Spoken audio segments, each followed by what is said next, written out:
Welcome back. Well, it's days like this I realise what a great job I've got. I don't know how much it's going to cost me this week, but it's a pleasure to welcome to the studio ex-Gladiator Rio, Jane Omorogbe. Jane, thanks very much for coming in. No problem. You live in Portsmouth, don't you? Yes, yes. What drew you to this part of the coast, or have you always lived here? Well, no, I was from Hastings originally, and I've moved around quite a bit with Gladiator, obviously nearer London, then away from London. I did training in Peterborough. It's quite a sweet story, actually. I did pantomime here, not last Christmas, the Christmas before, at the King's Theatre. Right. In Aladdin, I was the genie. And I fell in love with the stage manager, whose name's Bick. He was wonderful. So, and he lives in Southsea, so I just moved in with him. Right. And we're getting married this year. Are you? Oh, congratulations. Oh, there's no point going on now, Jane. I'm heartbroken. We know you from the series Gladiator. Yeah. That ran from 92 to the end of 99. Were you in that for the whole series? I did 5 years of it. The last 4 in England. So it'd been running for 3 years or 4 years, I think, already. And then I did a year in South Africa. Not a whole year, but we filmed a year's worth of TV for them in the space of about a month. How did you find that? It was really good, actually, because Gladiators in the UK had finished and we all thought it was all done and dusted, and then we got a call to go out there, so it was a case of, oh, where's the lycra? I've got to find it from the bottom of the drawer.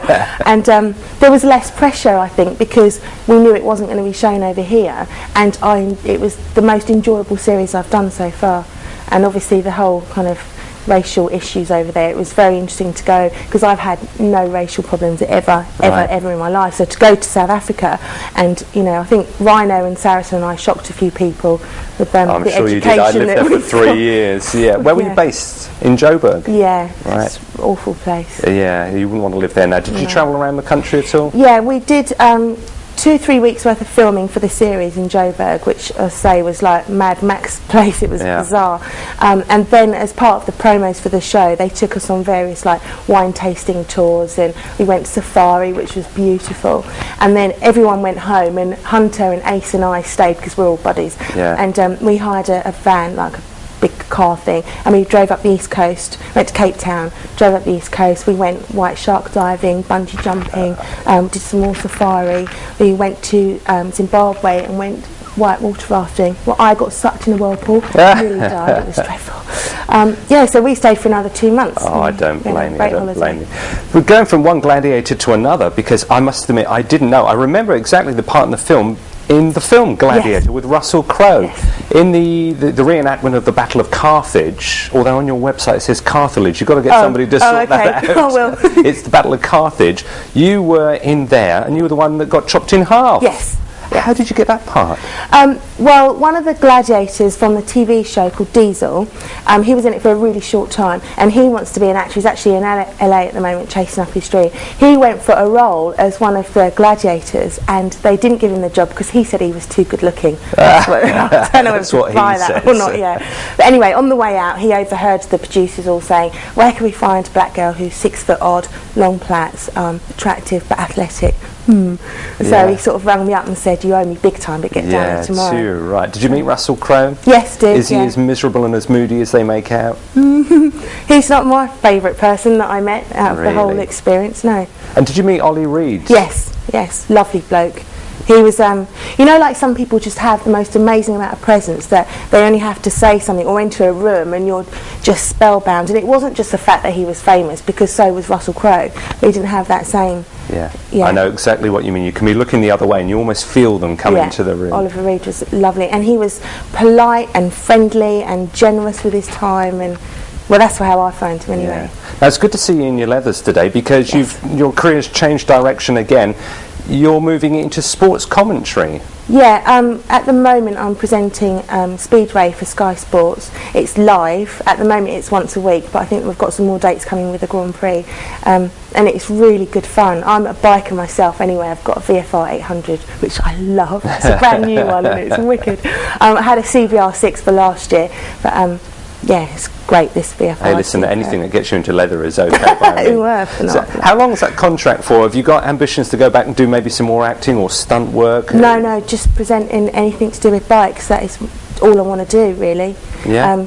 The whole Gladiator thing, it was a fantastic experience and something that I'll just always remember, but I feel more comfortable presenting. And my passion is for motorbikes, so anything that involves bikes is great, and speedway is the most exciting sport you could imagine. Really? Because to me it looks like they just go round and round and round and round. Well, the fact that they go round and around and it's a smaller track means you can see the whole race. Though, you know, a lot of races like British Superbikes, which I love as well, we went to Brands at the weekend, you see a proportion of the track, and speedway is completely different. As a biker myself, riding a speedway bike is it's completely different. It's so they have no brakes? No brakes, one gear, 0 to 60 in like 3.4 seconds or something. They're just amazing machines, and the guys are so lovely. They're really down to earth, really friendly. It's fantastic. Well, there's a surprise, guys being friendly towards you, Jane. But you know, like some people, they get to a level and the friendliness kind of, you know, is not so apparent. But these guys are just great. Everyone is brilliant, and the noise, because they're single cylinders as well, so the noise of the bikes is just, I can't wait to get on one. I think they're going to let me sometime. I'm sure they will. I can't see them saying no. Are you still training? Yes, but not as much as I used to. When I was doing Gladiator, I did a lot of like proper hardcore training, and sometimes the more training you do, the more risk of injury you have, because you're just pushing your body to the limit. So now I just kind of keep fit, do more cardiovascular stuff, and I don't do cleans and jerk press and heavy bench press anymore. Yeah. Were you really pumping up when you were doing Gladiators? Yeah, I trained with Tony Slaney, who's the British coach for the Olympic team for Taekwondo, and so I moved in with him and his family, and he trained me full time so I could get the job in the first place. And you need to be fit, obviously, to cope with the games, but you need to be strong to support yourself, really, for injury points of view. You know, if you're getting hit around the head, which was the kind of games I did, physical contact, you need to be strong to cope with all that kind of stuff, as well as fit. So because I knew I was doing the battering games, I like to be powerful. Lots of guys in the gym, they like to pump up and they get some additional help and steroids and stuff like that. Were you ever tempted by anything like that?